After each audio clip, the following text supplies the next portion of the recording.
All right, let's dive right in. In this session, we're going to completely demystify one of India's most important river systems, the Brahmaputra. Think of this as a focused, high-clarity session designed to get you exam ready. I know, the geography syllabus, especially the river systems, can feel like a mountain to climb. But we're going to tackle that feeling head-on. We're going to break down the Brahmaputra into a simple, logical story. By the time we're done, you'll have this down cold. So let's get started. So, here's our game plan. We'll trace the river's grand journey, starting right from its source on the Tibetan Plateau. Then we'll follow its great bend into India, see how it grows in the Assam plains, and track its final journey to the sea. And we'll wrap it all up with some core facts for a quick revision, nice and simple. Okay, first things first, let's get a bird's eye view. You got to remember, the Brahmaputra isn't just an Indian river. It's this massive international waterway with an epic story that stretches across thousands of kilometers and several countries. Its life begins way up in China's Tibet region. From there, it makes a dramatic entrance into India, and finally, it finishes its long journey in Bangladesh before meeting the ocean. Understanding this transboundary path is absolutely crucial.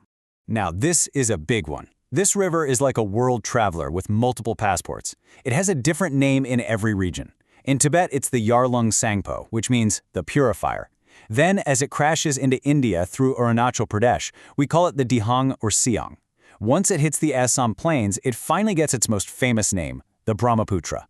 Then in Bangladesh, it becomes the Jamuna. And right at the very end, its final form is the Meghna. This sequence of names, classic exam question. You need to know it. So where does this grand journey even begin?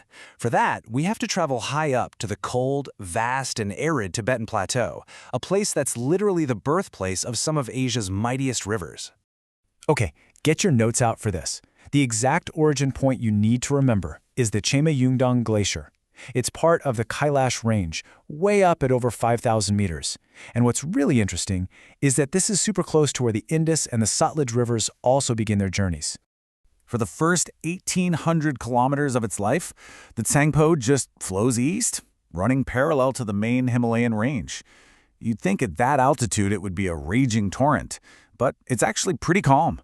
The slope is gentle, and it's so wide that you can even navigate it for about 640 kilometers. It's just quietly gathering its strength up there. So, the river's been pretty chilled out so far. But now, things are about to get really, really dramatic. The river is getting ready to make one of the most spectacular U-turns on the entire planet, and this is what marks its grand entrance into India. And boom, this is the moment. The river hits a geological dead end and takes this insane, abrupt hairpin turn, swinging right around the towering Namcha Barwa peak. Geologists call this a syntaxial bend. It's this massive obstacle that forces the river to literally slice its way through the Himalayas and into India. And as soon as it enters India in Arunachal Pradesh, it's a completely different river. The calm Tsangpo is gone. Now it's the Dihang, or Siang, and it comes thundering down through one of the deepest gorges in the world. It's just incredible proof of the river's raw power. After all that chaos carving through the mountains, the river finally gets to take a breath. It emerges onto the vast, flat plains of the Assam Valley. And this is where it truly becomes the mighty river we all picture in our minds. Right near a town called Saidia, our Dihang River is joined by two major tributaries, the Dibang from the north and the Lohit from the south. From this meeting point onward, this massive, combined waterway is finally called the Brahmaputra, the son of Brahma.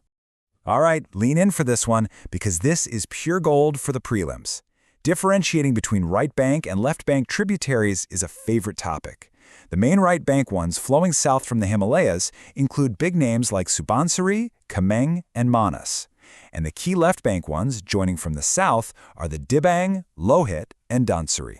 Get these clear in your head. So once it's in Assam, the river's flow slows way down. And because of that, it starts dropping all the sand and silt it's been carrying. This creates what we call a braided channel. It looks like a braid of hair, with lots of shifting waterways and sandbars. And the most incredible result of all this, the creation of Majuli, the largest river island in the entire world.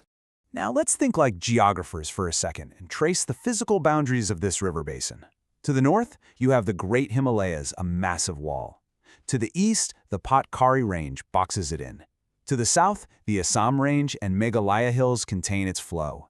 And to the west, there's a high ridge that acts as a divider, separating it from the Ganga Basin.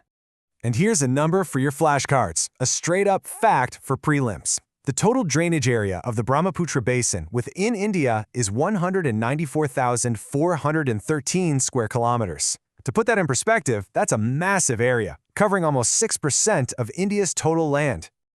Okay, we're on the home stretch now.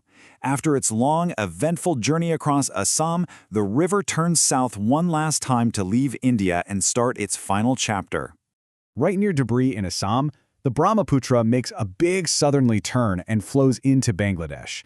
And you guessed it, as soon as it crosses the border, it gets another new name. This time, it's the Jamuna.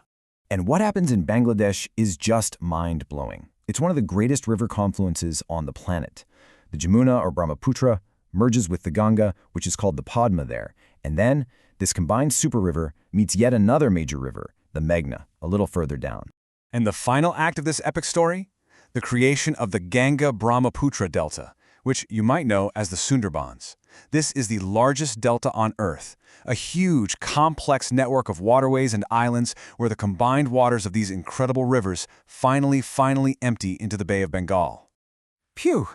Okay, let's take a deep breath and lock all of this in.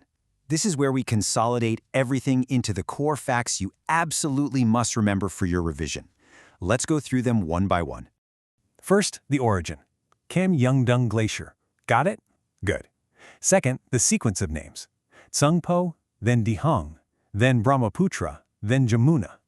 Third, its entry point into India, that great bend at Namcha Barwa. Fourth, its key feature in Assam, the braided channel that creates Majuli Island. And finally, know those major tributaries and its ultimate destination, the Bay of Bengal. Just think about what we just did. You have mentally traced a journey of nearly 4,000 kilometers from a high-altitude glacier through 3 countries, across some of the most stunning landscapes on Earth.